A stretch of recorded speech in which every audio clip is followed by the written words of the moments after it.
I was waiting for a rescue boat for a while. I threw up the flare. Yeah. I was floating in the ocean with my flotation device, getting cold, feeling like I was dying. Rescue boat never came. So I decided I'm going to swim for the shore. Right. And that was my only option. Right. Because you didn't actually need a boat. Right. I mean, so think this is what we all, well, sure. Look, a boat would have been nice, but you didn't need one. Right. And right. Because you swam to the shore, like you're okay. Right. You didn't drown because there was no boat. It was close. Right. But you didn't though. Right. So what got you through that? Did you get through that without a boat, without someone else rescuing you? Yes, you did. And what is the reasonable, truth-centered upshot of all that? It's an increase in confidence with yourself, right? That if you feel in a desperate position again, which you might, we don't know what tomorrow will bring. You might, I might, we both might tomorrow morning, right? Then you can feel heartened. Hey, I felt like this before and no rescue boat came and I'm still here.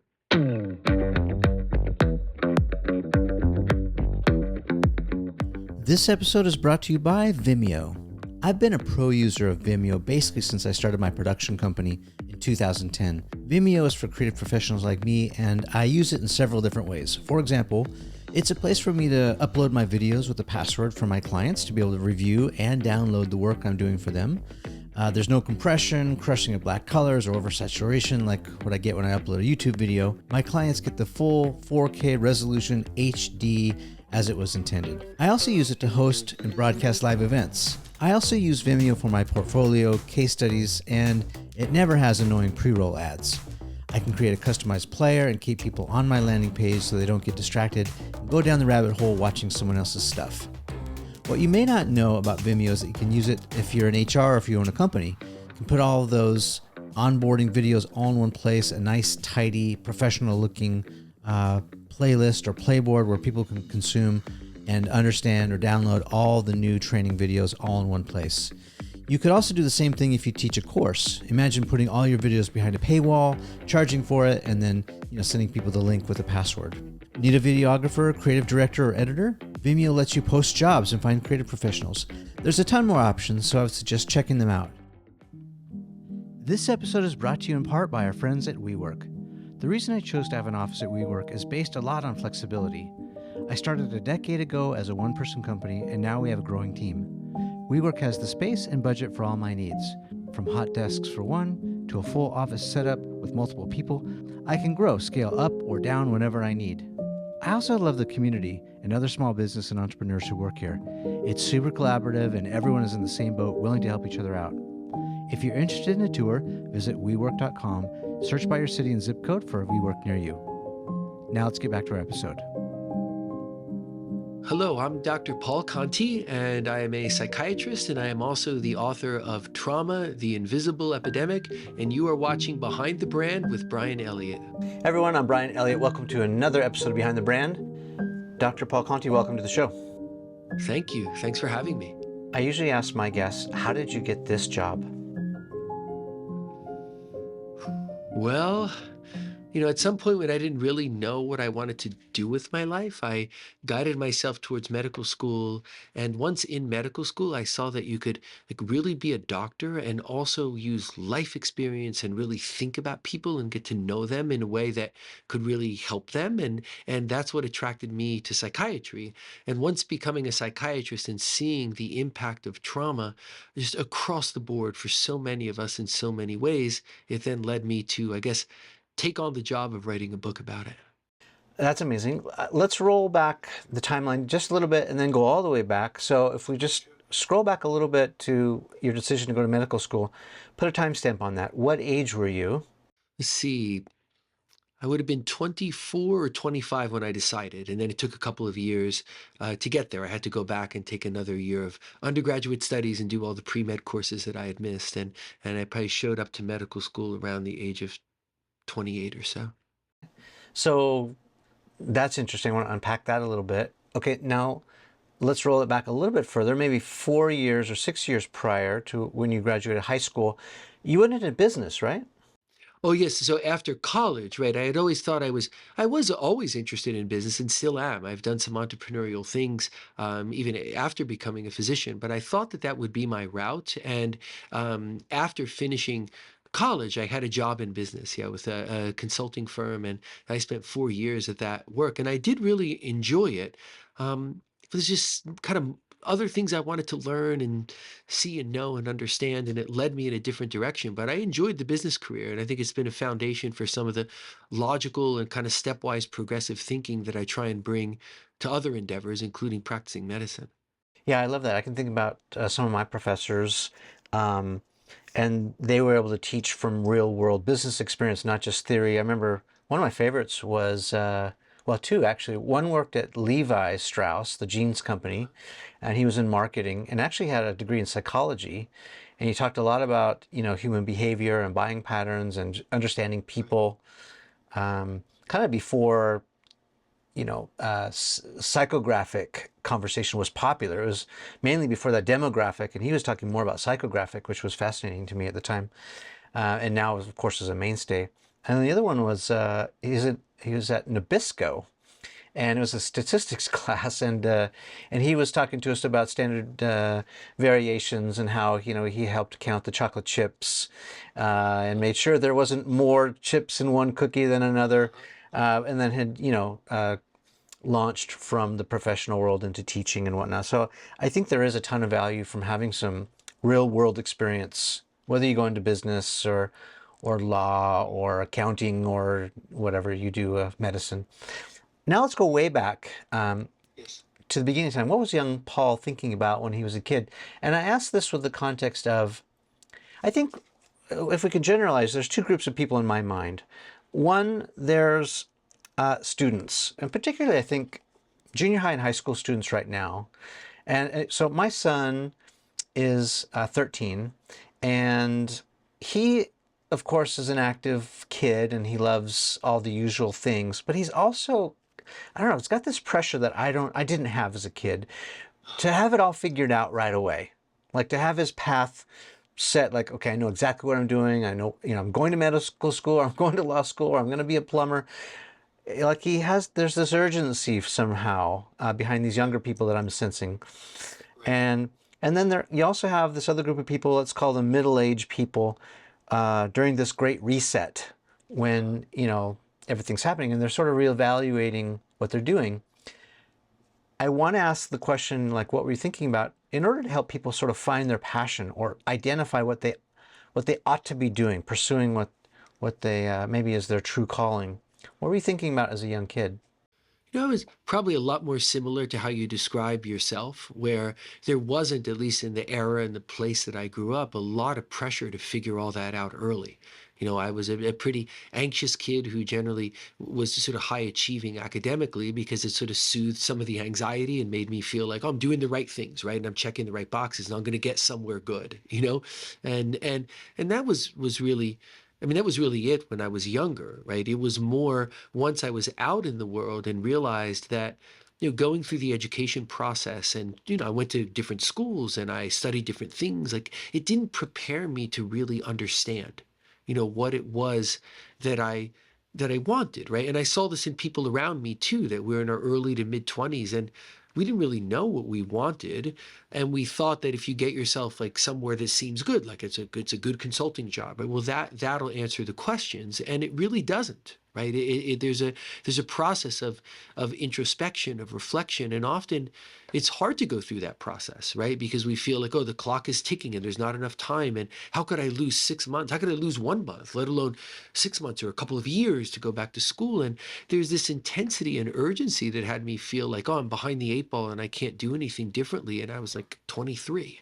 Right. So I think that's the time when it's more relevant to like the reset now, right? Of stopping and thinking what's in me? What are the drives in me? What is it that I actually want versus the things that maybe I think that I should want, or I think are going to actually make me happy. There's a more simple process of taking stock of oneself and pursuing what's inside of a person, right? As opposed to following a bunch of shoulds, which is what I think we tend to do, especially as we become more anxious and we want to make it in the world, and then the shoulds become more powerful. Yeah. There's a lot there that's making me think. One of them is something I've talked about in this show before, which is I think we have to really consider that journalism advice, which is consider the source. I've told the story before of my wife's father, my father-in-law, great guy, probably one of the most likable people you'll know, amazing manager, and not a lot of people are born with management skills, but he's really just got this propensity to be a great manager. And yet he told my wife, as she was going through high school, that she ought to take a lot of typing classes because when she's a secretary, that's going to really serve her well. And I remember even as a teenager thinking, what are you talking about? Secretary? She's probably going to run the joint. Like, how dare you? And so I think, we have to consider that he was probably born in an era or through looking at life through a lens that was, not insulting by his standards. And so we have to be careful of the advice that we take. You should do this, you should do that. Sometimes the advice could be good, I don't know. But in that particular case, it was really off the mark. Yeah, and we have to be most careful with what the shoulds that come from us, right? Because we've gotten them from somewhere, right? Whether it's our own anxieties or things people have said to us. So questioning what's inside as much as what's outside is I think just imperative, right? And if you look even in my own situation, it was the silver lining of a really terrible tragedy that let me rethink things. That after the loss of my brother, which I write about in the book, to suicide, there was so much, of course, of grief and despair. But there was also a sense that, like, how could I think that my own doors are closed to me, right? And my own life options are closed. Like this sensation of like, I'm alive and I want to do something that is in accord with what's inside of me, that drives inside of me. And like, I can go do that. Right. But that was a shift away from, oh, I'm too old. I can't learn something new. I'm going to be behind the 8 ball. Right. There was so much inside of me that think who was limiting me at that point. It was all me. Right. And what I had internalized and what I was telling myself. And even though it was something tragic that led to a shift, the shift was like, wait a second. I can sort of honor what's inside of me and in that very kind of simple, well-grounded way, be true to where I want to guide myself, which was I wanted to try and go to medical school and I wanted to learn different things. I wanted to help in that direct way and learn things I didn't know before. And that was a reasonable thing to do, even though it had seemed unreasonable under the weight of all those shoulds that really had nothing to do with my life. I'm really sorry to hear about your brother. And and I feel that it's so important. You talk about it a lot. I've heard you speak about it, and you write about it in the book. How important it is to verbalize and get trauma out there in the open, as painful as it must be. I want to go back to signals a little bit because it seems like in your case, it was this very traumatic experience that kind of rocked your world, for lack of a better word, and caused you to kind of rethink everything, right? You're on this path. So you're from the East Coast, right? Yes. And you didn't mention the consulting firm, but was it like McKinsey or something like that? Yeah, it's since been acquired, but it was a boutique consulting firm that was subsequently acquired by PricewaterhouseCoopers. So I'm sure that you were on a path of significance, on your way to what was probably success. So I guess what I was thinking about was signals. You had a very significant signal with the passing of your brother, and that I can't even imagine that. But it's so painful, so probably surprising. How else can we tap into the signals that we should be making a change or pivoting, or maybe we're on the right path or the wrong path? How do we tap into that? How do we listen to our inner voice? Yeah, we don't need a tragedy, right, to let us do that, right? We can stop and reflect on what's going on inside of us. So after the tragedy when I went and I got myself some therapy, right? Because, it's okay. I'm grieving. I was despairing, and I think, well, that's what you do. And I'd never had any experience with psychotherapy, and yes, it helped me understand like what is this process of grief and what am I feeling, and it helped validate a lot of it. But a lot of what was discussed in therapy was all what was already in my mind, right? It was already there that, hey, I don't really think I want this path. I mean, I'm grateful of it and I appreciate many aspects of it. I don't think this is what I want. Okay, well, what else might you want? Well, I have thoughts about that, right? And, oh, well, why aren't you doing that? Well, I think I'm too old to do it, or I'll fall behind. And so then I started talking about anxieties and insecurities, and the performance pressure I always put on myself was like, get an A with whatever you do. Well, if you're getting an A in your consulting job that you don't really want, then I want to keep doing that, right? I mean, it seemed like there's a failure in not doing that. I'm going to disappoint people, which wasn't, easy for me to do, right? I'm going to take chances that maybe I'll try to go to medical school and I won't get in, right? Or maybe if I get in, I won't make it, right? I never had any science education. I didn't know. And I had to have the confidence in myself to say, look, I can take these chances because I think I can do it. And if I don't do it, it's not the end of the world, right? Then I'll figure other things out. And in taking that pressure off of me, it let me make those decisions. And again, we don't need a tragedy to bring us to that point. It's just listening to a lot of times what I'm talking about with a person that helps them forward are things that have been in their head thousands and thousands of times. It's just that if you don't put words to it, and you don't allow to look in the scary place, right?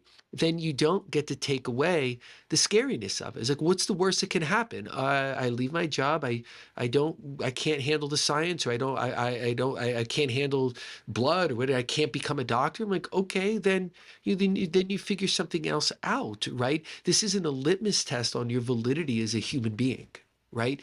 And I needed to tell myself that, and to also take stock that I had some depression at the work that I was doing, and I wasn't taking care of myself in healthy ways, of saying, well, where does that go?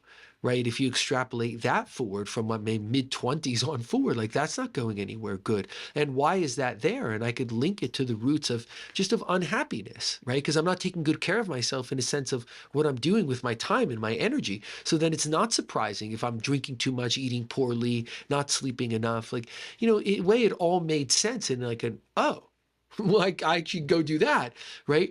But we've got to reflect, write, talk, right? These are ways, like sometimes it's helpful to do with a professional, but sometimes we don't even need that. Just like, hey, what's going on inside of me? Can I acknowledge my own thoughts and feelings, and then like start thinking about them a little bit? Like, it's remarkable how much that can do for all of us.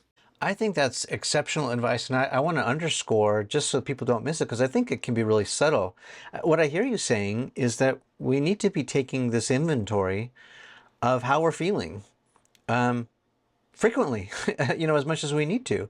And that could mean verbally saying things out loud. Maybe you're looking at yourself in the mirror and you're saying, man, I look like shit right now, and I feel like it. What is happening? What am I doing? What behavior is causing this? Is it work? Is it outside stress, anxiety? Or also, journaling is great, or talking to a friend or a professional, like you're saying, just getting it out. And it reminds me, because I'm in film and I love movies. Any scary movie that you watch, correct me if I'm wrong, is really, really scary until you see the monster. And then when you see it, it's like, oh, okay, not so bad. But it was the not seeing it. It was the shadow behind the building, or the sound of it, imagination of what it could be. That was the most scary. Absolutely. It's like the old story about like the child in the clothes tree, right? Which actually happened when I was a kid, right? There's a clothes tree and it looks like a monster, right? In the low light of night. And then it gets scarier and scarier and scarier, right? Until I or my brother would yell, like, oh my gosh. And then like parent comes in, turns on the light, and you see that's not a monster. Right? That's just a clothes tree. It's not menacing to me. And that extra bit of curiosity, allowing ourselves that extra bit of curiosity about our own thoughts, right, can be so revealing, but we often don't go that extra bit. Like you use the example of looking in the mirror and a person looking in the mirror and thinking, oh, I look like shit, right? You know, the vast majority of times that happens, right, is because there's something going on. The person doesn't feel good about themselves. There's the idea of like, wait, when I look in the mirror, if I like what I see or don't like what I see, is that actually related to what I'm seeing? Or is it related to how I'm feeling about myself? And people, wow, yeah, when I look in the mirror and I feel like shit about myself, it's because, and then there's like, I really don't like this job, or like this relationship isn't treating me fairly, or like, you know, I'm accepting abuse in a relationship, right? Or, you know, I'm just, there's just something inside of me that I'm not letting come out, where I want to live differently, do something differently. And then that's why I feel that way. I mean, think about the information that comes from that. That's information about truth, of why we do or don't like what we see when we look in the mirror, and how that is most often not about what we see, but it's something about our lives. It's trying to tell us something. And if we just acknowledge that, right, then we have information we didn't have before. It's like turning on the light and seeing the clothes tree, or, you know, it's not the buildup anymore. Now you see the monster. Okay, like we can deal with that, right? But we can't deal with something that we're afraid to look at, right? And that's where trauma comes into play, even if it's not big T trauma. Like it's, say, the trauma that I was experiencing of being where I thought I should be, right? I did well in college. I got great grades. I got a great job, and I'm supposed to be happy, and I'm not. Right. And then I felt lousy about myself. Like I felt like a failure. Right. And I didn't want to admit that to myself, that I might have to backtrack and do some things different. It all seems so daunting and so shameful. Right. So even that kind of trauma, feeling badly about ourselves, takes us away from the truth. And what I really needed to do was look at myself and say, you want to go off and do these things, and go try and do them. Right. And you don't have to be afraid of that. And I think, and I speak from personal experience, that's how we can also kind of feel stuck, how we feel hopeless. Because you start doing these sort of mental gymnastics, or this calculation in your head, and you think of the sunk cost. Well, I just spent the last 4 years and $100,000 on this education, and what, I'm just going to scrap it and, you know, reset? No, I can't do that, right? You think to yourself, and you think, well, I'm stuck, I'm screwed. And so, you know, you hunker down, or you press forward, miserable, thinking you have no options, but really that's a distortion, right? Sure. And think about how much negative self-talk goes along with what you just said, right? How many times does that person say, oh, I messed up, right, with stupid decisions, or I can't even be happy with this, right? I mean, the negative self-talk is over and over and over again, which makes it harder to do anything different. Right? Because in a sense, we're kicking ourselves when we're down. And if you feel that way, and then all that happens is you get kicked, even if it's by yourself, how would you feel better? Yeah. Well, and if you're like me, so I got this really funny advice from my friend and mentor, Seth Godin. And Seth reminded me, he said, you know, if you work for yourself, you probably have the world's worst boss. And he's right. Because I'm extra hard on myself, and I'm very critical. And my family is fantastic. My wife is such a support, such a trooper, and yet I beat myself up when I feel like I'm not successful, because I think, well, I've just taken my family on this roller coaster ride that they technically didn't really sign up for. And yeah, we have some highs, but we also have some lows. And when it's low, ooh, it's really rough on everyone else. I mean, I could literally live out of a cardboard box. I could eat saltine crackers, you know, for 3 months. I could survive, but like to make them go through what I'm going through, it's mentally and emotionally painful for me, because I think I'm becoming this burden. I'm not living up to the promises that I feel like I've made to them, so it's difficult. Right. And then as you're doing that, you're taking your view of yourself and your role with your family, right? Which is rich and deep and multifaceted, right? And instead of seeing that whole picture, right, you distill it down to just the moment when you feel inadequate, right? Because you hinge the whole conception on one thing, right? Oh, this particular thing isn't going as well, and it's maybe making some distress for them. And then you hinge the whole story of self on that instead of thinking about the broader picture of even of your own fulfillment and your own ability to like be who and how you want to be, which has got to make you better with your family, right? And the fact that overall, I'm guessing things are actually going really well, right? But you miss all of that in the moment because we go down to just seeing ourselves this way, and then we build a story and all that negative self-talk about it. And it's like playing a game where, you know, if you win, you get $1. You know, it's a coin flip, right? If you win, you get $1, and if you lose, you lose 20. It's like who wants that, right? And it's because we can make that in ourselves. If we get a win, okay, something went well.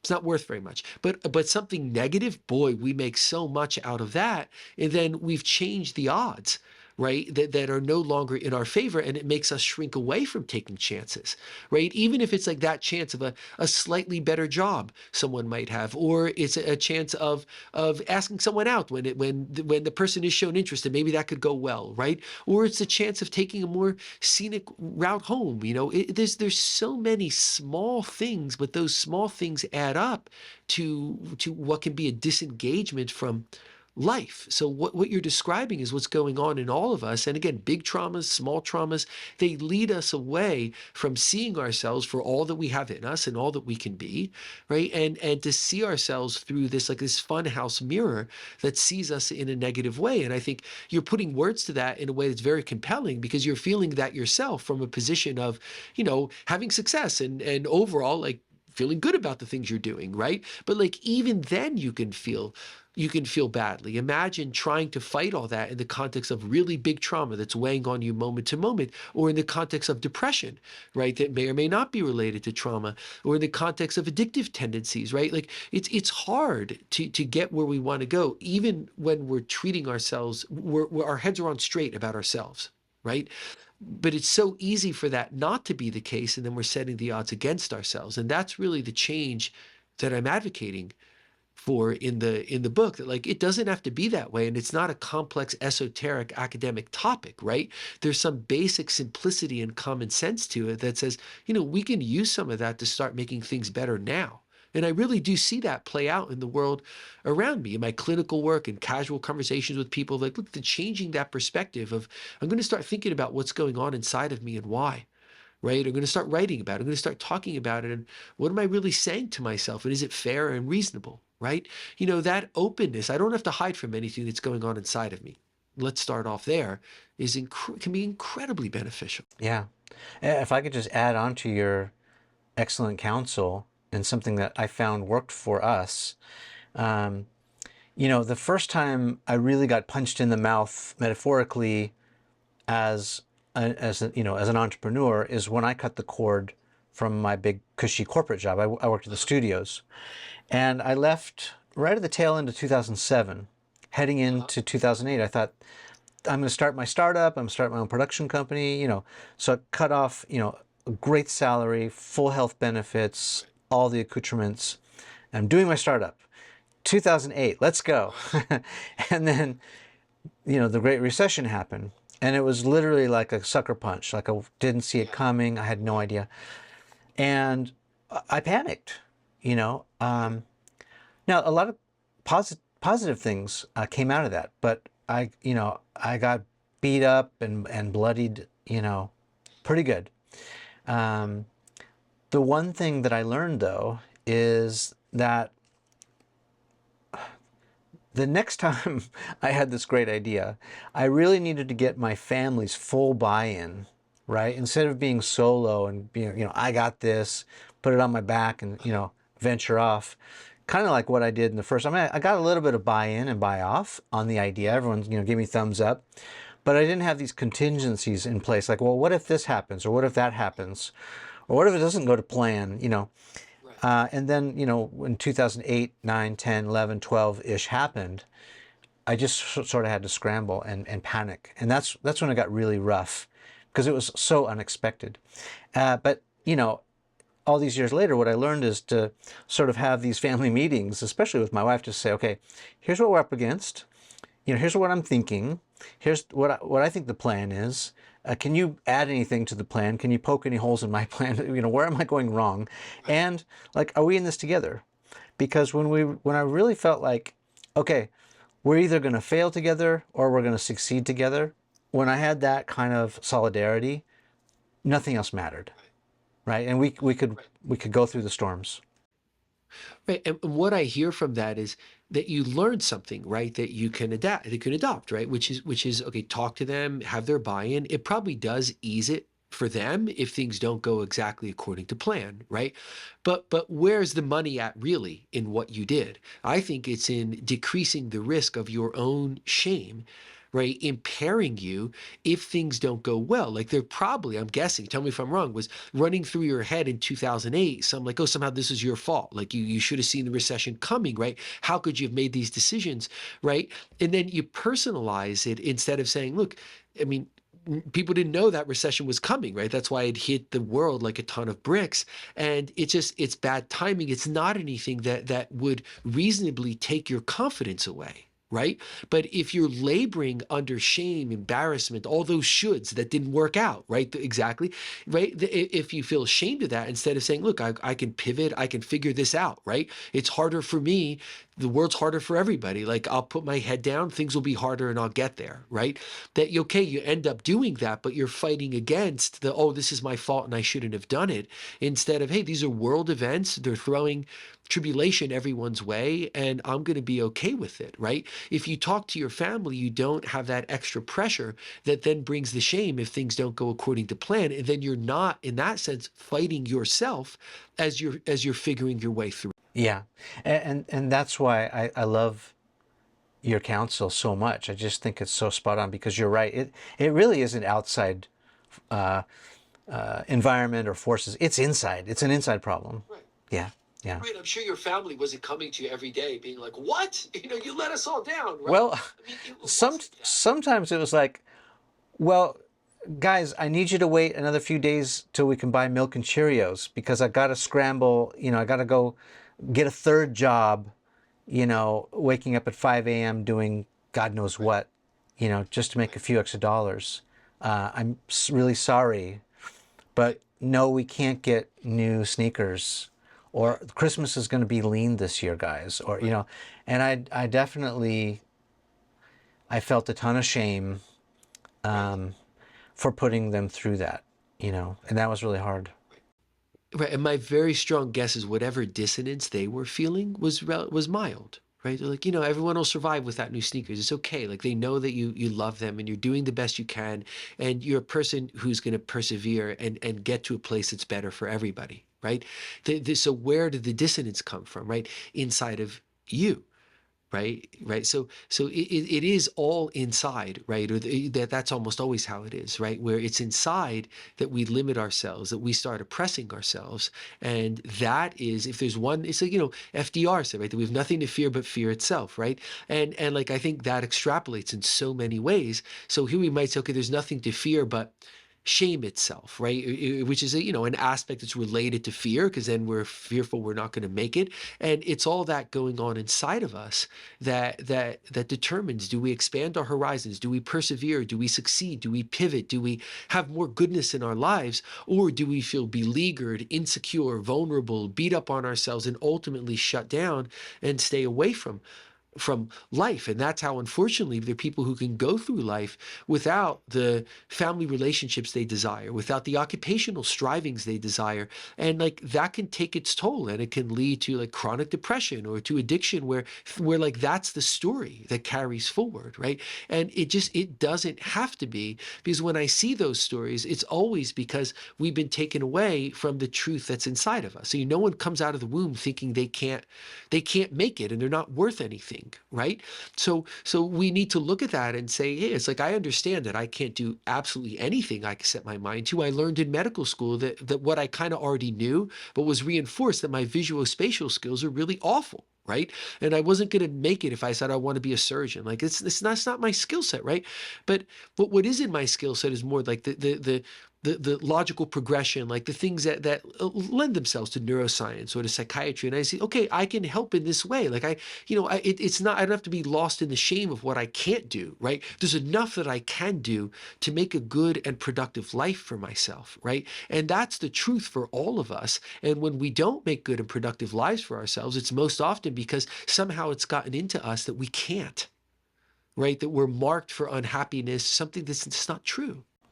And I love that message that there's always an option, right? Even if you think you're up against a wall, there's always options, and probably lots of options. We just, sometimes it's difficult for us to see them, or we get stuck back in, an old narrative that we don't have to be stuck with. I love that. Can I go back and ask some personal things about you and your brother? Obviously, you were very close. How long were you in therapy for that? How long were you talking to a professional to the point where you felt like you were coping better than you were before? It wasn't that long, in part because I didn't, I think, get all the help I really needed. The healthcare systems, the insurance systems, they're often looking more to mitigate cost than to say, well, what does this person actually need, right? And I didn't know what I needed, so I got kind of a standard. Oh, you have 10 sessions with a therapist, and I think I took advantage of those sessions, but I didn't understand that there were roots of like my distress even before his death warranted a lot of processing, right? That perfectionism of like, I can't disappoint anyone, I have to stay on this track. And like that I was um restricting myself so much that I couldn't think, feel, go the places I wanted to go. Like that alone warranted so much processing, let alone the shame and the guilt on top of it about his death. But the therapist did a good job of just kind of grounding me to the basic premises of trying to separate those two things of like, yes, you're grieving, of course you are, and you need to grieve. And like, here's how this kind of can often look over time. And here's how, what you're seeing in your parents and in the people around you, like kind of makes sense. And here's what you could watch for. Like, it was very helpful to put that in one place. And there were a whole bunch of issues here that are just about you and what you're doing with your life or not doing with your life. And it was very, very helpful in that way. But really, I didn't know enough to know like, oh, that should have been like whetting my appetite for some real depth psychotherapy. And I didn't really know that. I knew it, I understood, and I got enough out of it, and I had really good supportive people, and I kind of marshaled my resources, and I got myself to a better place. And the therapy was really, really helpful, but I didn't know what I needed then, so I didn't get all of what I needed. Yeah, I'm hearing you talk about, getting some of what you needed, but I've also had similar experience with medical professionals. Some really great, it's a mixed bag. Others just throw pills at me saying, take this, it'll help you feel better, but it really doesn't solve anything, and so I've very much been on this journey. I'd like to share a few more things with you, if that's okay, if this is a Please. Oh yeah, please do. appropriate platform or forum to do this. Free to give me some personal advice, because I really think it might be helpful to other people who are struggling.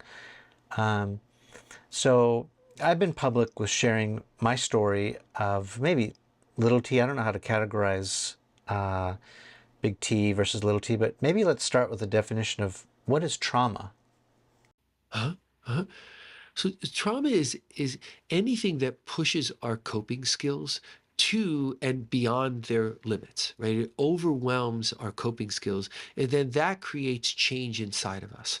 It creates emotional change. It creates changes in our thoughts and our memories and our self-talk, right?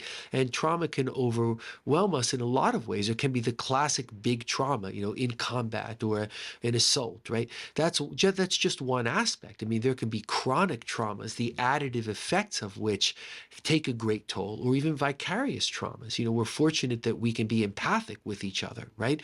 But that empathy means we can also feel the pain of other people. So trauma can come in a lot of ways, but when it affects us going forward is when it overwhelms our coping skills, because that's when it changes what's going on inside of our brains. And there's great science that tells us that now. It's not, it's not esoteric, and it's not some pie in the sky. There's real neurobiological radiographic proof that shows us that how these changes happen inside of us when our coping skills get overwhelmed. What would you say to someone who has maybe the typical tough guy attitude or tough girl attitude of, that happened, I'm fine, but you're not really fine. It's maybe, you're suppressing it, or you're putting it out of mind, but it's still there. What do you say to that person?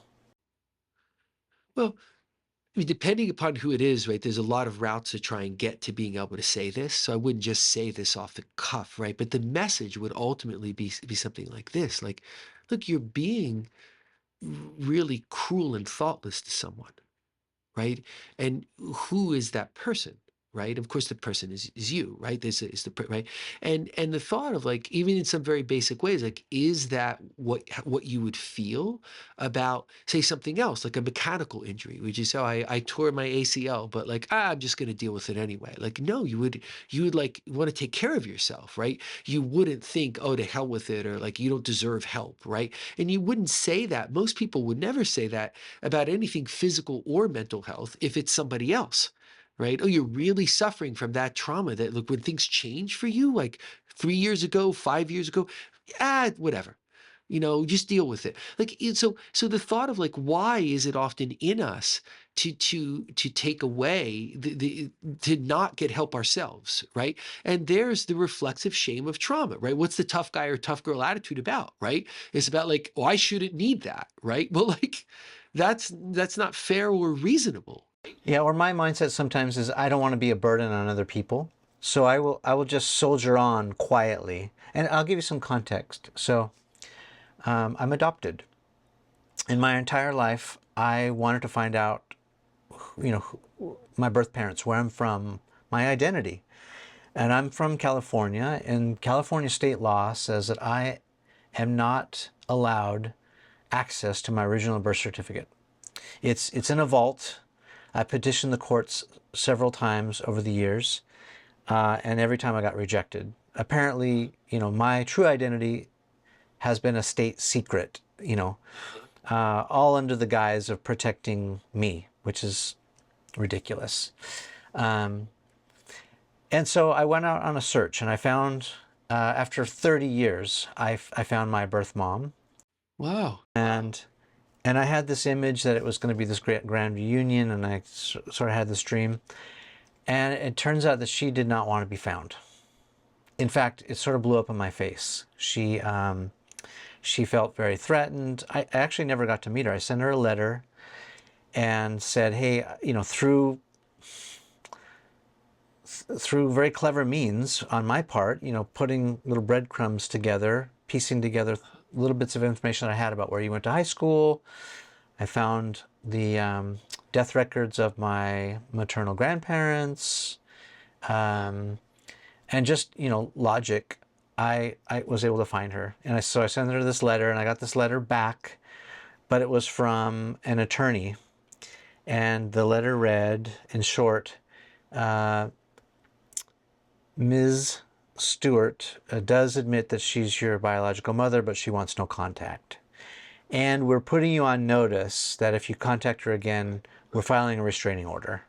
Right. Understood. I was just like, I wasn't ready for that. Yeah, sure. And Sorry about that. Thanks.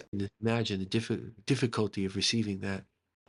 Well, at first I was pissed, and then I was confused, and then sad. And I recognize now that I was going through pretty typical kind of grief stages, of, bargaining, and then, putting it out of my mind, denying it. And then I was really angry. And then I would sort of go up and down the scale of the grief cycle, 1 through 5, whatever those are. And then people told him, my good friend said, Brian, I think you're depressed. Because I genuinely was, so I felt very detached. And I didn't recover quickly. I think it was probably a couple of years where I was just sort of in a fog of like, what the fuck just happened? Like, this is wrong. And and it was difficult. And then I kind of came to my senses, closed the chapter on it, and decided, kind of pick myself up after being knocked down. And I thought, okay, maybe, just maybe, if I go search for my dad, I might get a different outcome. I'm not going to assume the same thing's going to happen. Although now I know it could. So I searched for my dad. It took another couple of years, and I found him. And in this case, it was different. He was open to meeting. He was this. He grew up in Southern California, like Hollywood area, but was very liberal in his thinking, progressive. Then he moved over to San Francisco. He was in the wine business, toured with the Grateful Dead. He was a hippie in the '60s. Anyway, very open-minded. And so we got to meet and start this relationship. And this was just a few years ago. Huh? Wow. But talking about this traumatic experience has really helped me. And when I shared it for the first time, I did it in a public forum very spontaneously. In fact, I was hosting this big event, and there was 500 people there, and who all came and paid good money to see the other person, hear the other person, and then I shared my story at the end because I wanted to thank this person for a lesson that I had learned. And you could have heard a pin drop. I mean, it was just, people were so like hanging on every word as I was telling this story. And in the end, the lesson for me was that I was sort of playing the victim all these years. Uh-huh. And almost like waiting for reparations or an apology, or for someone to,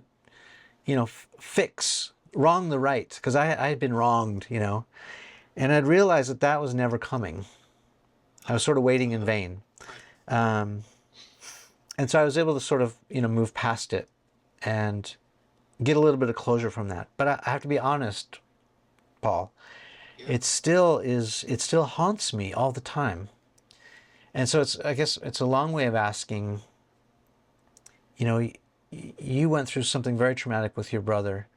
I can't even imagine the pain.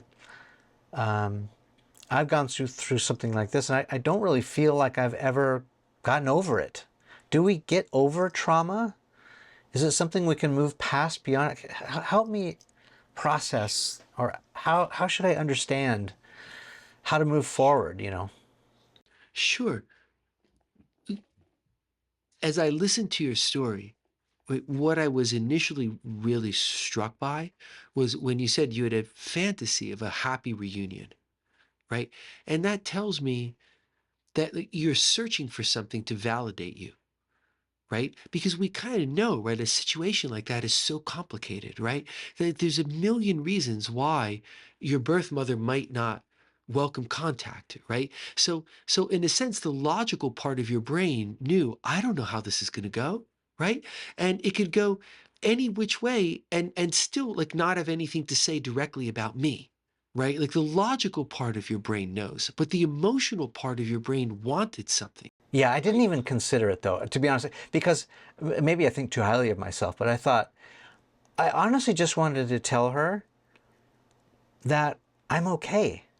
And because I'm a father now, I sort of, I flipped the script, and I imagined that every year, at least on my birthday, she might be wondering, did I do the right thing? Did I give my kid to a stranger? And is that stranger hurting my child? Or are they loving my child? Are they taking care of my child? Did I do the right thing? As a parent, I couldn't help think about that. And really my main desire in reconnecting with her is to let her know it worked out. It's okay. I'm happy. I'm thriving. I'm successful. I have my own family now. Like you can exhale. Right, right, right. But see, wanting her, I understand the desire in you to say that it comes from a good place, right? So I understand why you would say, how, if I can, I'd like to reconnect with her and tell her that. That makes good sense to me. But where, like, where's the money at right here? It's all in the word need. Right? Because then it tells me that there was a need in you to say that to her in order to then recognize yourself that, oh, things are going well and like everything is okay. Right? So if we had been meeting, say, let's say when you were going to do that, right? Then part of what I would have wanted to direct our conversations to would be like, look, it's great to do this, right? And like if you get to say that thing and she receives it well, like that's awesome. Right. But let's be clear, right, that there's something here that you want to communicate that you don't need anybody else to reflect back to you in order for it to be true. Right. Because let's say if you wanted to do that, but you had no need to do it, right, then you wouldn't have had the disappointment, right? The disappointment came from a fantasy, right? That you were going to do something, say something, and then she could reflect that back to you, and then you could feel, gosh, it is true. Like instead of saying, look, I would have been saying to you, look, your life is in a great place and you're doing well, and you need to own that yourself, right? Before you go and do this thing, because we don't know if it'll be well received, because there's those million different factors we can't control where she may not want to think about it, may be painful to her, right? So what you would think would be helpful to her might not be, right? And then she may be rejecting of it. So let's make sure that you're squared away with all the good and true things about you before you take that chance of communicating to her. That's what I think would have protected you, because what we're really going for there is the trauma of whatever insecurities the reflection on adoption and on self may have been making in you. Right? We're like, let's square that away so then you're not at any risk because you don't need anything in particular to happen from this. Yeah, that's excellent advice. And I wish I would have had that prep before I would have, and this is typical me too. This is like so classic me. One of the problems I'm still having is two reoccurring themes. And I feel like I know where they're coming from. They're coming from this traumatic experience, but I feel like rejection and abandonment, feelings of abandonment, are triggers for me, or they're amplified. Like, so if, and just normal stuff, like, I have clients and they're terrific. Once in a while, we make a pitch or presentation that I think we should get for all the right reasons, and we don't get it, and I feel rejected. Right. My logical brain knows better that usually a no is no for now, or it has nothing to do with me. It has everything to do with, their situation. It could be budget or timing or personnel. But sometimes I take the rejection, let's call it that, I take it harder than I should. It's amplified. And I can't help thinking that these themes from earlier in my childhood, to make matters more difficult, my adopted mom was married 3 times before I was 16. So I have this pattern of I'm 6 years old, getting to know the dad in the family, and then he's gone.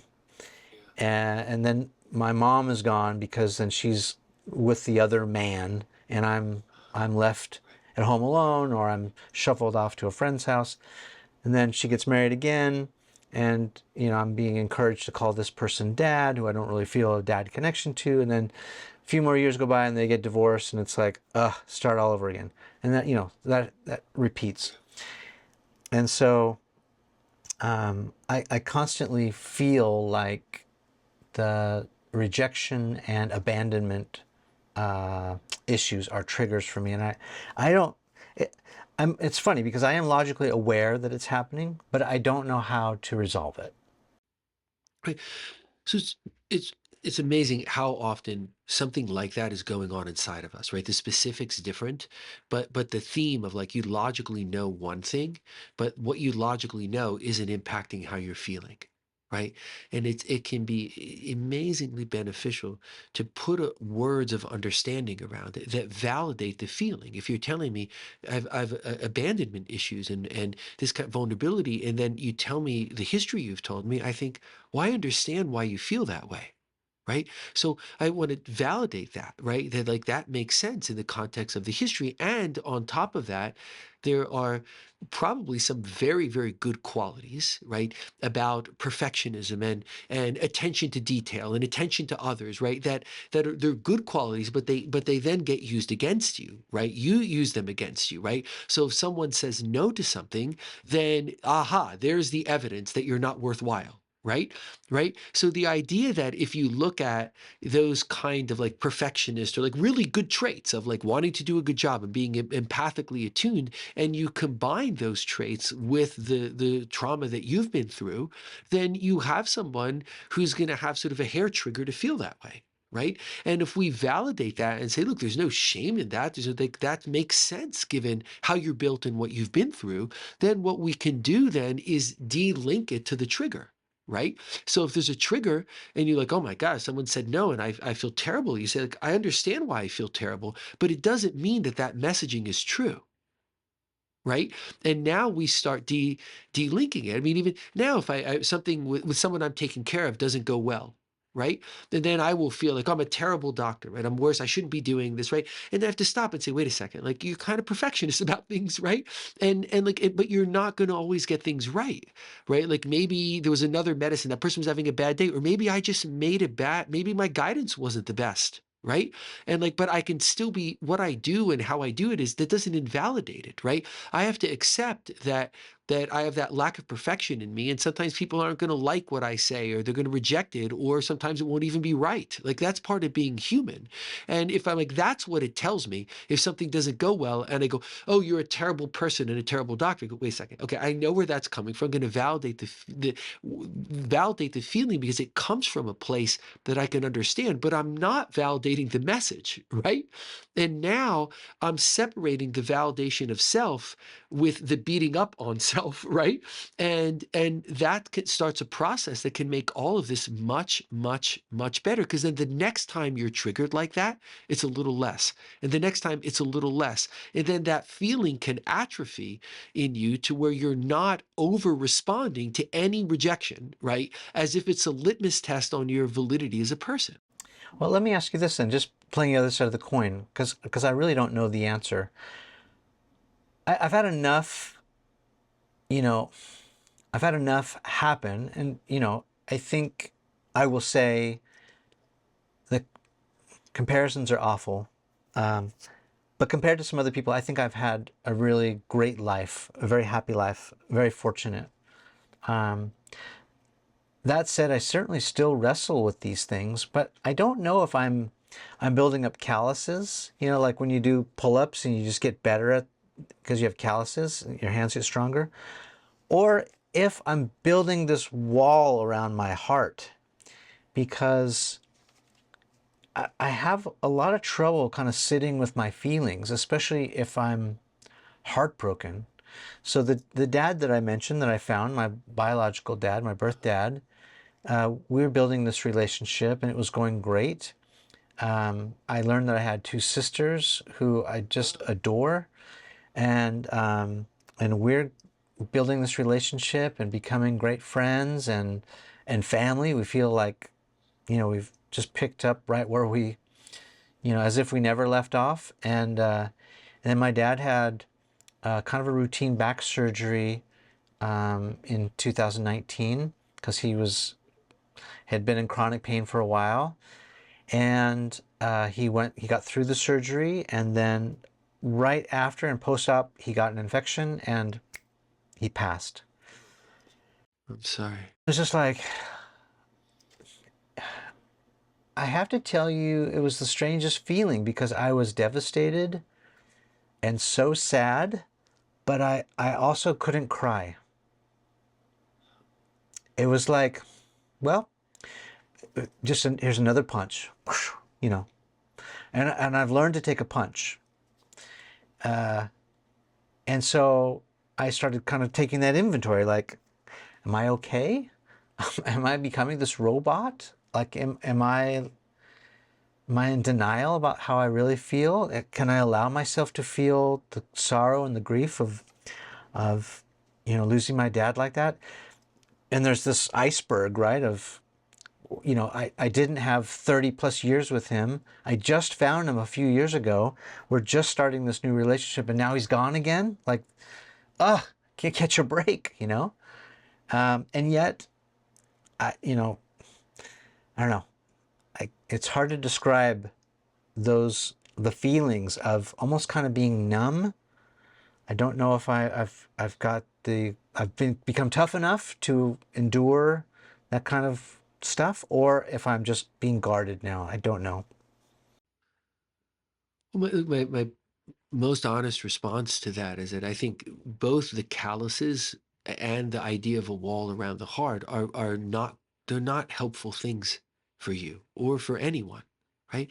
And I think, well, what is going on inside that you deprive yourself of crying about something really worth crying about? Right? That what is it that you're trying to prove to yourself? That, oh, you're strong enough and you can take punches and you can keep going. Like, we already know that, right? It's not helping you to do that, right? It inadvertently, it makes the calluses, it puts bricks in the wall around the heart, because you're taking away from yourself something that I don't think you would deprive somebody else of. Right. And that comparison, it never helps us say, oh, I've had a good life compared to others. Right. Because that then, you know, your life is your life and your struggles within it are your struggles within it. It doesn't matter if other people have it better or worse. Right. But by looking at it that way, we invalidate what's going on inside of us. And then we invalidate our right to feel bad about it. Like, you have a right to cry over the sad thing that happened. And that doesn't make you weaker. It makes you stronger. It's not a litmus test of weakness and of invalidation. You had said earlier on the idea of like feeling like a victim inside, right? And there's an adage from many years ago in psychiatry that's no less true, even though it doesn't get focused on as much, which is that there's no internal victim without an internal persecutor. Right. So if you feel victimized, well, you're feeling victimized because there's something else in you that is victimizing you. Right. And the persecutor is the part that says you don't get to cry over that. Right. If it cries, it shows that you're weak. Right. So you're going to have to be tough, and you're going to have to be able to take more punches. And like, that's persecuting you. Like, that's not nice to do to a person. It's not healthy either. Right. So I would think to in a therapy relationship, because it's a good place for a therapy relationship where you feel the trust and, you know, you feel the good rapport and the positive regard and all that, you can be true to yourself in that way of like feeling sad about what's worth feeling sad about. And that is anti-trauma. It doesn't make you weaker, right? It makes you stronger in this old idea that like we need to bend or we'll break. Right. So if there's some pressure on you saying, hey, bend this way and feel sad, right? Why are you going to stay like this? Right. The pressure is still there. Right. And I think this is all about what happens in all of us is we don't give ourselves the right to just be human, and it all comes through everybody's unique lens, right? But I'm hearing you talk about through your own unique lens, right, the ways in which you can be persecutory to yourself and not accepting of what's human in you, right? And then it changes things so you don't get to feel good about the good parts. Like, I think somebody, how strongly did you swim against a very powerful current to find your father? Right? And to say, hey, the odds were that was never going to happen, but you made it happen, right? So to feel good about the fact that you went and did that, and you couldn't control, like, we can't know the timing of deaths of ourselves or others, right? So thank goodness you did it when you did it, and you got the goodness out of it, and then something happened in life, just like, you know, the economic problems in 2008. Like, you know, that's not your fault. His death isn't your fault. There are things in life that happen that affect you negatively. And if you see the truth of that, then the story that you build, it's not one that's just, oh, slanted in the positive. No, it's one that's slanted towards what's true. What I hear in that story, in both stories you told of like your perseverance after 2008, right? And you finding your father and building that relationship before his death, are stories of somebody who's is very empowered and swims against the current and is resilient and perseverant, I hear good things coming. I hear nothing but good things coming from that.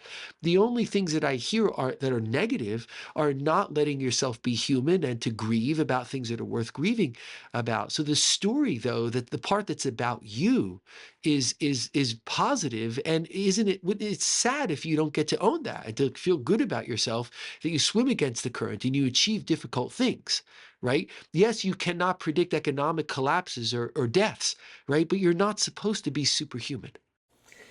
You know? Yeah, yeah, you're right. um, and as I was just reflecting on how I was feeling when you were saying that, I think, if I'm being honest, a part of my almost, I didn't try not to cry. I just couldn't produce the tears. My heart was breaking. My heart was broken. And it was so painful. But maybe I didn't want to go there again with the tears because it was so painful. Like, to just fully let go. It's just like, it's hard to go through the gauntlet again and again and again, you know? Because it feels like it'll feel worse, right? That if you start crying, it's going to feel worse. But actually, it's like the best defense mechanism we have, right? It pays down the distress inside of us.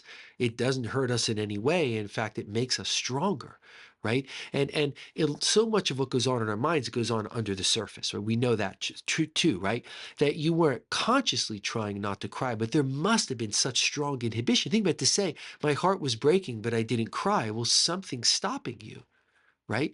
And there's so much that goes on in us unconscious that we can bypass by bringing it to our conscious minds. Like, it is okay to express, it is okay to cry. And in the right setting, if you're letting yourself do that, you're not forcing anything, right?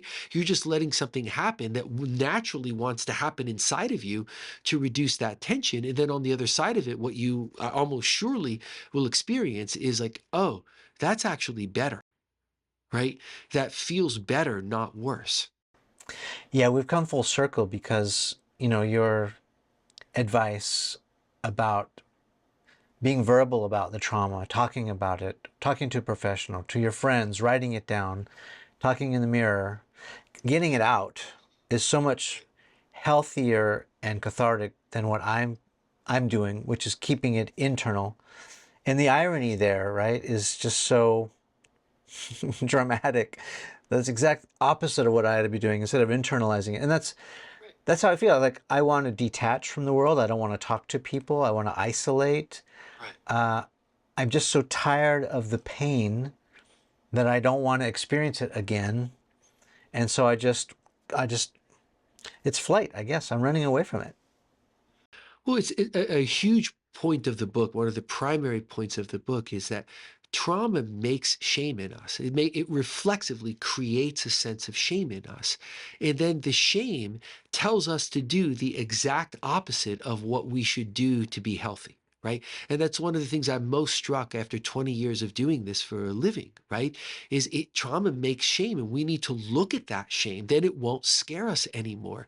Right. But it tells us, no, you have to hide this away.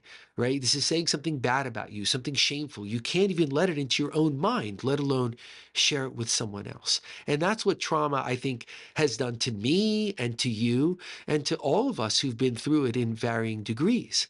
And part of the lesson here that I'm trying to get through, the lesson of 20 years of this work and of my own life experience and my own suffering, is that like we need to not do what the trauma and the shame is telling us, which is hide me away so I get stronger inside of you and control you more and more. But to go there and put those words around it and look at it, because then it doesn't control us anymore. And that's really the magic, right? Is doing the opposite of what it tells us, which then diffuses it. And the number of times I see people really get better, right? And even in my own life, having very good psychotherapy the last, bunch of years of my life is like, it really does make things better. And I'm like, oh, this is the simple truth of it. All that you have to hide it away and it's shameful and you can't even think of it. That's complex. And like, complexity is never consistent with good mental health. Right? The simplicity of like, this is hurting me. Why am I not letting it come into my own mind and having some place of putting words to it? That's a simple truth. And that simple truth lets us be healthier. And that's also another big part of the message is that the healthy routes are simple, right? They're not easy to do, but they're not complexified the way that trauma makes these complex thought processes in us that shields trauma, right? And the results of it from being seen and processed, and it shields trauma from the things in us that would let us get back into the driver's seats of our lives, right? Including how we feel about ourselves. Yeah, that's a terrific soundbite, I think, to end on. I knew that I could talk to you for another 6 or 8 hours, Paul. I really appreciate your time. This is terrific. Thanks so much. I mean, this is tremendous for me personally, but I think it will help a lot of people. The good part of sharing my story like that I did, talking about my story when I published it online, it went viral, and more than 3 million people have seen it so far. Wow. That's not a big number. It's a lot of people. Well, what really struck me was the thousands of emails that I got from people who were also in a similar situation. So in adoption world, it's called the triad. You have the parents who give up their children.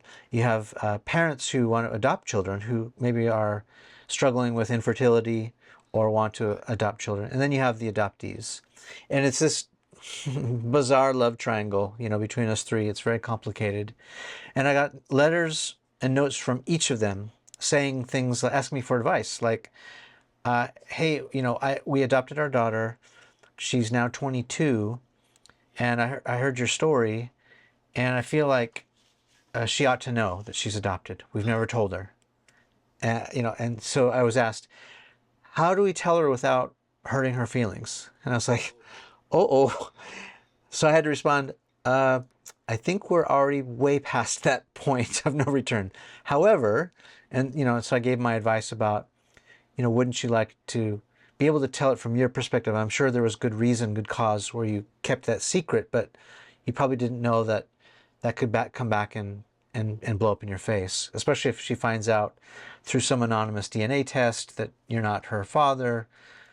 Wouldn't you like to be able to explain it? Anyway, so thousands of emails. And so as a result, I'm now working on a documentary film, sort of based on identity and why, because I described my situation as, it's almost like, have you ever seen the National Geographic films where they take like a bear cub, or it's been separated from its mother, and what does that bear cub do? It just will sit there and wail and wail and wail and wail, almost like a homing device, so that the mom can find it. And as an adoptee, that's kind of how I feel about finding my roots, my identity, why I needed to know. It's almost like a homing device. I needed to return to home to make a connection of some sort, to have closure, or the not knowing whether I was, the love child of Steve Jobs and I had some, plot of land for me in some kingdom, or on the other spectrum, if I was the product of a violent crime, if I'm a rape baby, the not knowing was the torture. And so, anyway, so I'm in the process of making this film about identity and knowing who you are and finding out who you are and all these things. So maybe you can. Maybe I can consult with you separately on this. You can offer some psychological, medical wisdom and can contribute to this, maybe. I'd be happy to do that, because as you're talking, although I have a tremendous amount of compassion for the things that you want to know, or wanted to know, right? As you're doing that, it keeps going over and over again in my head, because I see this so often in ways people do this about adoption and about other things, that like it's interesting to know things, and I'm not saying that it's not interesting or important to know things, but I think some of what you were trying to know, you already knew. Right? Like you didn't need to know. Are you the love child of Steve Jobs? Are you a product of rape? You're you either way, and you define who you are. If you look for too much in it, like, oh, it's going to tell me something about myself, then it breeds disappointment, especially if you don't get access to the knowledge. Instead of saying, I'm interested in knowing because it can enrich my life to know, but I don't need to know in order to know who I am. Paul, that was it. You just actually touched on it. It's a very sharp chord, which is all those years as a teenager when I was petitioning the courts for access to my original birth certificate, to know my heritage. So it turns out that, my mom is from Scotland. My dad he's Jewish. He's, from New York originally. But because it was kept from me, it actually fueled my fire. And so some of the advice that I've been giving to these parents who've given up, who are actually adopting children, I've said, listen, science is coming for your secrets anyway. So you might as well let everything out of the closet. No more skeletons, no more secrets. Secrets only hurt people. And of course, you've got to be age appropriate. My best friend adopted 3 children, and one of the kids comes from a horrific home. Like, you wouldn't want to tell that child until they were at the appropriate age, maybe 18, his origins. But I still think that adoptee, if they want to know, has a right to know. Yes, I agree, and I also think that the framing is so important. If because the thought that comes through my head is whenever a person is learning, whatever that answer is, I would always want to have done the antecedent work to take down the import of it, which might seem like the opposite of what one would do. Like if you were about to find out, just theoretically, I would want to have a whole bunch of antecedent conversations that were about, look, what you find out matters in some ways that could be interesting, and also doesn't matter one bit, right? It's not going to tell you who you are. So if you're interested in that information, okay, right? But don't put import in it that's not there, right? It's like the old parable of like you've got to go find what you're missing in order to realize that you had it with you all the time, right? It's why we love the Wizard of Oz as a culture, right? The Tin Man wants a heart. The Cowardly Lion wants courage. Well, they didn't have to go to some fake wizard pulling strings behind. Like they didn't have to go anywhere. In fact, it was inside of them. Right. So, yeah, you're going to learn something, but you're not going to learn what you think you're going to learn if you expect too much of it. But the good news is what you think you might want to learn or are going to learn is already there inside you to be discovered. So I think let's do that before a person decides, when am I going to tell someone? How am I going to tell someone? Am I going to seek that information? What's it going to mean? Like, okay, the first thing that always needs to be done is let's take stock of who that person and who there is and what their thoughts and fantasies are about what it's going to mean to tell someone or to know, and make sure that that person is squared away with themselves before they go get that information. Yeah, super good advice. It makes me think too that another underlying issue I still grapple with is control or lack of control.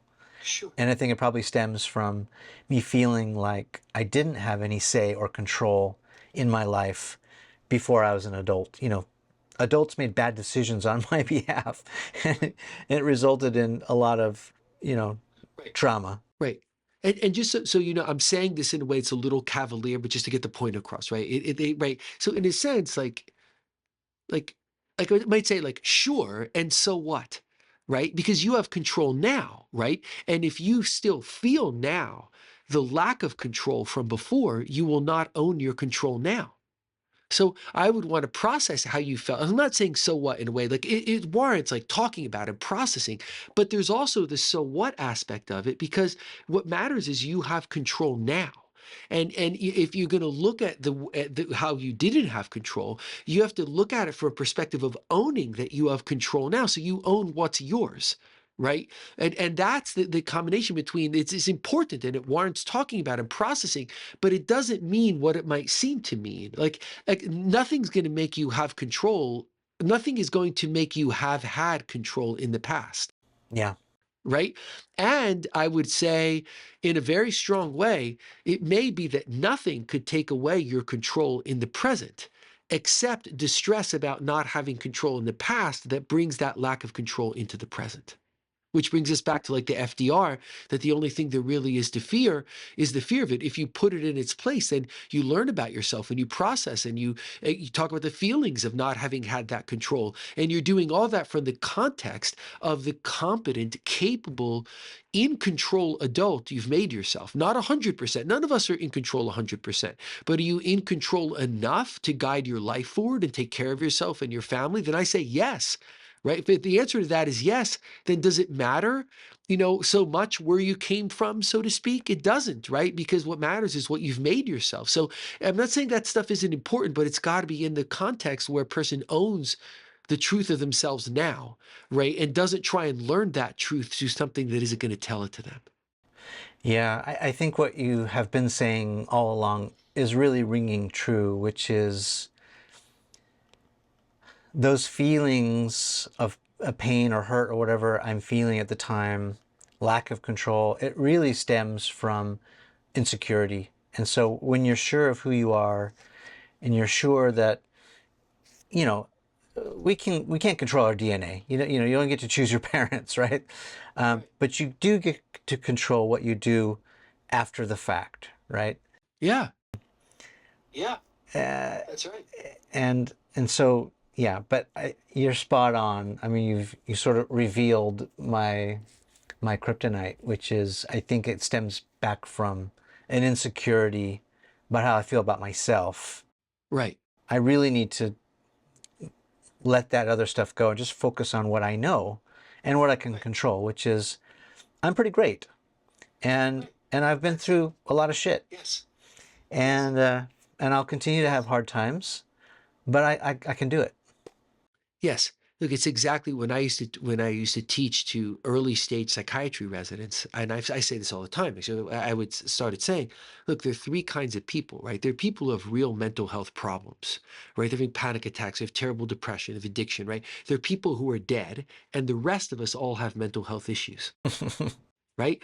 And if we look at it that way, that we've all got them, so there's no shame in them, right? But let's look at them and face them head on, then we end up exactly with what you just said, right? The owning that like life will not be perfect, I will not be perfect, there will be curveballs, but I'm doing the best I can. And guess what? That seems to be good enough.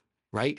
And if anything, an asterisk, an anecdote onto that is it's interesting that people often feel worse. If you think about it, if you've had to swim against a stronger current, right, to get where you are, why would that decrease our confidence in you? If you told me, hey, I was raised silver spoon in my mouth, everything's gone perfectly, then okay, was that going to tell me that I should have more faith in your ability to navigate forward? No, right? The fact that you've swum against the current tells me, hey, I'm not doubting your ability to be the person you decide to be in the world, right? And so if you carry the adversity forward, you undermine yourself. If you see your present self in the context of the adversity you've overcome, now you're strengthening yourself, and that strengthening is consistent with truth. Yeah. Well, and the last thing I'll say is I was waiting for a rescue boat for a while. I threw up the flare.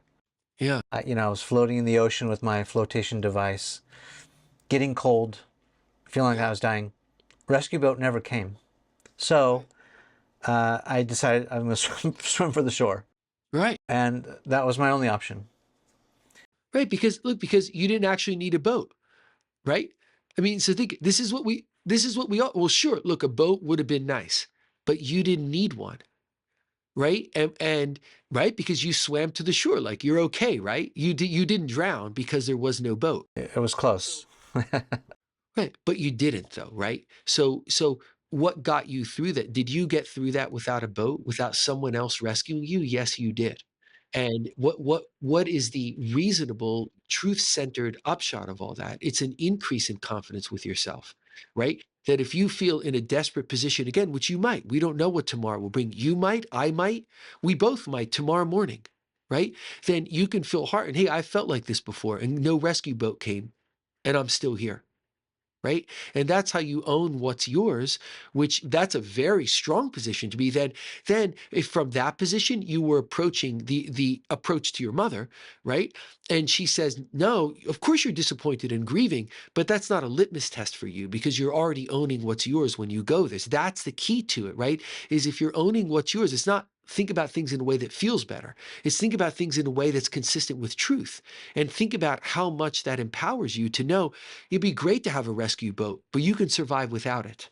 Right? Then you start feeling, right, I swam against the current of a lot of adversity. Like, how is this that this makes me feel less confident about myself, right? And then you own what's yours and you feel more confident about yourself, including, again, you're alive and you don't have, as far as I know, the significant mental health problems. So, okay, you got mental health issues like the rest of us. No shame. You can own that humanness and still feel proud of yourself and competent to navigate the world. I agree, and I also think that the framing is so important. If because the thought that comes through my head is whenever a person is learning, whatever that answer is, I would always want to have done the antecedent work to take down the import of it, which might seem like the opposite of what one would do. Like if you were about to find out, just theoretically, I would want to have a whole bunch of antecedent conversations that were about, look, what you find out matters in some ways that could be interesting, and also doesn't matter one bit, right? It's not going to tell you who you are. So if you're interested in that information, okay, right? But don't put import in it that's not there, right? It's like the old parable of like you've got to go find what you're missing in order to realize that you had it with you all the time, right? It's why we love the Wizard of Oz as a culture, right? You know, the Tin Man wants a heart. The Cowardly Lion wants courage. Well, they didn't have to go to some fake wizard pulling strings behind. Like and they didn't have to go anywhere. In fact, it was inside of them. Right. So, yeah, you're going to learn something, but you're not going to learn what you think you're going to learn if you expect too much of it. But the good news is what you think you might want to learn or are going to learn is already there inside you to be discovered. So I think let's do that before a person decides, when am I going to tell someone? How am I going to tell someone? Am I going to seek that information? What's it going to mean? Like, okay, the first thing that always needs to be done is let's take stock of who that person and who there is and what their thoughts and fantasies are about what it's going to mean to tell someone or to know, and make sure that that person is squared away with themselves before they go get that information. I mean, we were just sitting back, you know, chopping it up, reminiscing about the good old days and all that. You know, tracking my roots, where I came from.